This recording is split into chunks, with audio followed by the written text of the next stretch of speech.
हे अर्जुन, संपूर्ण प्राणी जन्म से पहले अप्रकट थे और मरने के बाद भी अप्रकट हो जाने वाले हैं, केवल बीच में ही प्रकट हैं।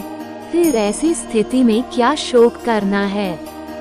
कोई एक महापुरुष ही इस आत्मा को आश्चर्य की भांति देखता है और वैसे ही दूसरा कोई महापुरुष ही इसके तत्व का आश्चर्य की भांति वर्णन करता है तथा दूसरा कोई अधिकारी पुरुष ही इसे आश्चर्य की भांति सुनता है और कोई तो सुनकर भी इसको नहीं जानता।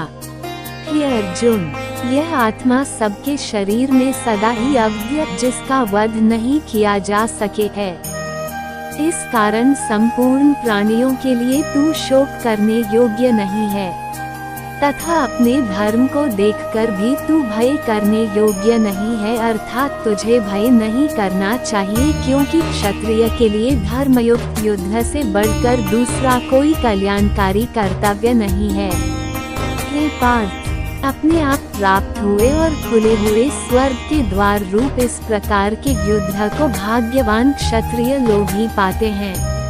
किंतु यदि तू इस धर्मयुक्त युद्ध को नहीं करेगा तो स्वधर्म और कीर्ति को खोकर पाप को प्राप्त होगा तथा सब लोग तेरी बहुत काल तक रहने वाली अपकीर्ति का भी कथन करेंगे और माननीय पुरुष के लिए अपकीर्ति मरण से भी बढ़कर है। और जिनकी दृष्टि में तू पहले बहुत सम्मानित होकर अब लघुता को प्राप्त होगा, वे महारथी लोग तुझे भय के कारण युद्ध से हटा हुआ मानेंगे। तेरे वैरी लोग तेरे सामर्थ्य की निंदा करते हुए तुझे बहुत से न कहने योग्य वचन भी कहेंगे, उससे अधिक देख और क्या होगा। या तो तू युद्ध में मारा जाकर स्वर्ग को प्राप्त होगा अथवा संग्राम में जीतकर पृथ्वी का राज्य भोगेगा। इस कारण हे अर्जुन, तू युद्ध के लिए निश्चय करके खड़ा हो जा। जय पराजय, लाभ हानि और सुख दुख को समान समझकर उसके बाद युद्ध के लिए तैयार हो जा। इस प्रकार युद्ध करने से तू पाप को नहीं प्राप्त होगा।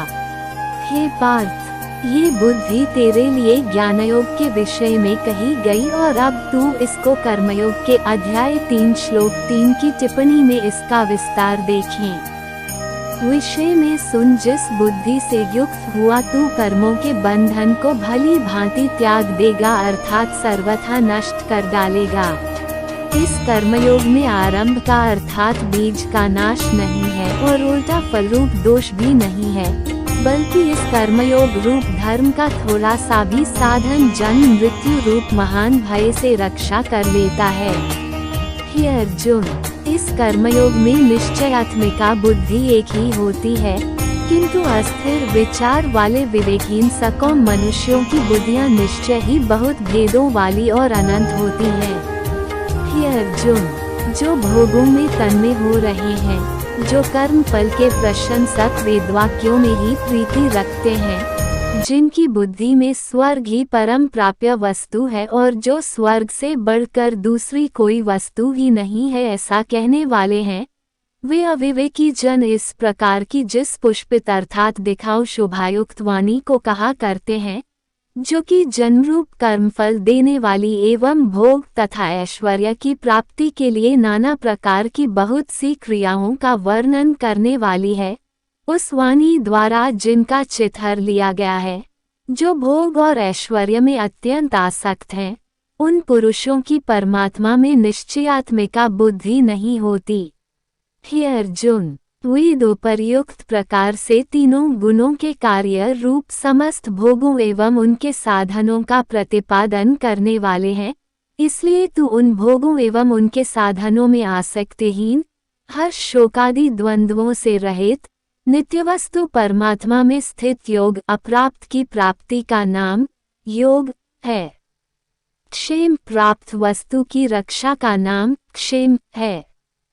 को न चाहने वाला और स्वाधीन अंतःकरण वाला हो, सब ओर से परिपूर्ण जलाशय के प्राप्त हो जाने पर छोटे जलाशय में मनुष्य का जितना प्रयोजन रहता है, ब्रह्म को तत्व से जानने वाले ब्राह्मण का समस्त वेदों में उतना ही प्रयोजन रह जाता है। तेरा कर्म करने में ही अधिकार है, उसके फलों में कभी नहीं। इसलिए तू कर्मों के फल हेतु मत हो तथा तेरी कर्म न करने में भी आसक्ति न हो। हे धनंजय, तू आसक्ति को त्याग कर तथा सिद्धि और असिद्धि में समान बुद्धि वाला होकर योग में स्थित हुआ कर्तव्य कर्मों को कर।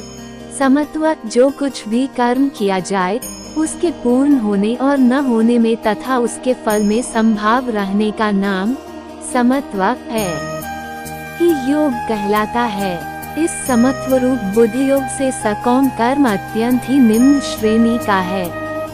इसलिए हे धनंजय, तू संबुद्धि में ही रक्षा का उपाय ढूंढ अर्थात बुद्धि योग का ही आश्रय ग्रहण कर, क्योंकि फल के हेतु बनने वाले अत्यंत दीन हैं।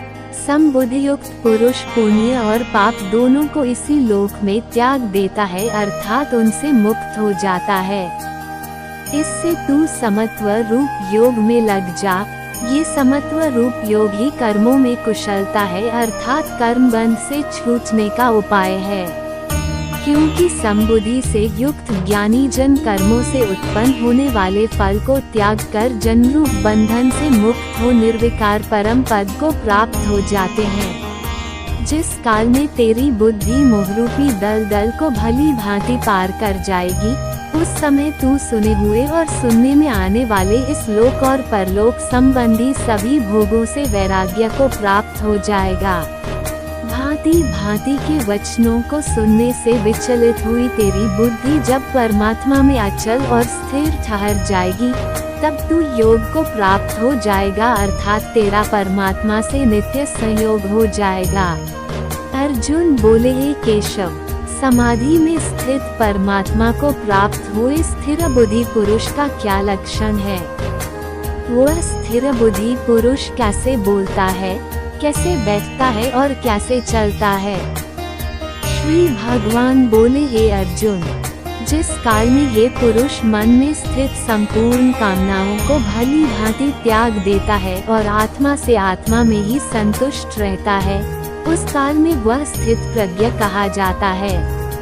दुखों की प्राप्ति होने पर जिसके मन में उद्वेग नहीं होता, सुखों की प्राप्ति में सर्वथा निष्प्रह है तथा जिसके राग, भय और क्रोध नष्ट हो गए हैं, ऐसा मुनि स्थिर बुद्धि कहा जाता है।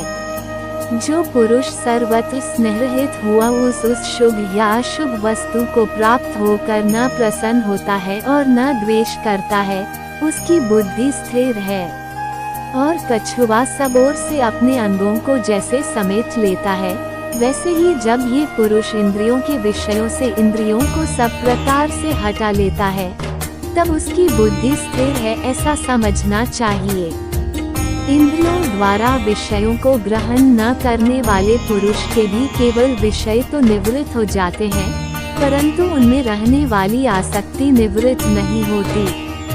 इस स्थित प्रज्ञ पुरुष की तो आसक्ति भी परमात्मा का साक्षात्कार करके निवृत्त हो जाती है। हे अर्जुन, आसक्ति का नाश न होने के कारण ये प्रमथन स्वभाव वाली इंद्रियां यत्न करते हुए बुद्धिमान पुरुष के मन को भी बलात् हर लेती हैं। इसलिए साधक को चाहिए कि वह उन संपूर्ण इंद्रियों को वश में करके समाहित चित हुआ मेरे परायण होकर ध्यान में बैठे, क्योंकि जिस पुरुष की इंद्रियां वश में होती हैं, उसी की बुद्धि स्थिर हो जाती है। विषयों का चिंतन करने वाले पुरुष की उन विषयों में आसक्ति हो जाती है, आसक्ति से उन विषयों की कामना उत्पन्न होती है और कामना में विघ्न पड़ने से क्रोध उत्पन्न होता है।